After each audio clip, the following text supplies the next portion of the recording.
আসসালামু আলাইকুম প্রিয় দর্শক, আমি ফার্মাসিস্ট আহমদুল্লাহ। আজকে আরও একটি প্রোডাক্ট নিয়ে আপনাদের মধ্যে আলোচনা করব। প্রোডাক্টটির নাম হলো ডাইক্লিস প্লাস ট্যাবলেট। এটি এরিস্টো ফার্মাসিউটিক্যাল একটি প্রোডাক্ট। এই প্রোডাক্টটির প্রিপারেশন হলো পাইরোডক্সিন হাইড্রোক্লোরাইড এবং ডক্সিলামিন সাকসিনেট। প্রিয় দর্শক, প্রথমেই এই ওষুধটি যেসব রোগে ব্যবহার করা হয় সেগুলি নিয়ে আলোচনা করব। এই ওষুধটি গর্ভকালীন অবস্থায় মাথা ঘোরানো এবং নৌসিয়া এবং ভমিটিংয়ে ব্যবহার করা হয়। নৌসিয়া হলো বমি বমি ভাব, আর ভমিটিং হলো বমি। অর্থাৎ এই ওষুধটি গর্ভকালীন অবস্থায় মাথা ঘোরানো, বমি বমি ভাব এবং বমির চিকিৎসাতে ব্যবহার করা হয়। প্রিয় দর্শক, এবার আসুন জেনে নিই এই ওষুধটির ডোজ বা খাবার নিয়ম সম্বন্ধে। প্রাথমিকভাবে রাতে ঘুমানোর সময় খালি পেটে একটি ট্যাবলেট প্রথম দিন সেবন করেন। যদি এই মাত্রাটি পরের দিন পর্যাপ্ত পরিমাণে লক্ষণগুলি নিয়ন্ত্রণ করে, কেবলমাত্র ঘুমানোর সময় প্রতিদিন একটি ট্যাবলেট গ্রহণ চালিয়ে যান।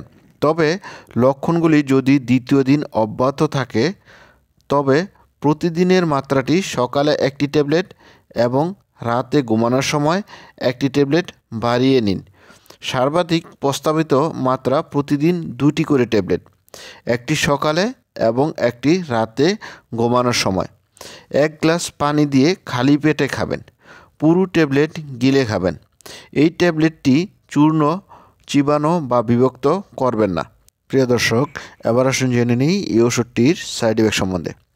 যদি সিএনএস ঔষধ এবং ডক্সিলামিন সাকসিনেট এবং পাইরিডক্সিন হাইড্রোক্লোরাইড একসাথে ব্যবহার করা হয়, তাহলে গুম গুম ভাব অথবা অন্যান্য দুর্ঘটনা হওয়ার সম্ভাবনা থাকে। প্রিয় দর্শক, এবার আসুন জেনে নিই এই ওষুধটির প্রেগনেন্সি ক্যাটাগরি। এই ওষুধটির প্রেগনেন্সি ক্যাটাগরি হলো এ।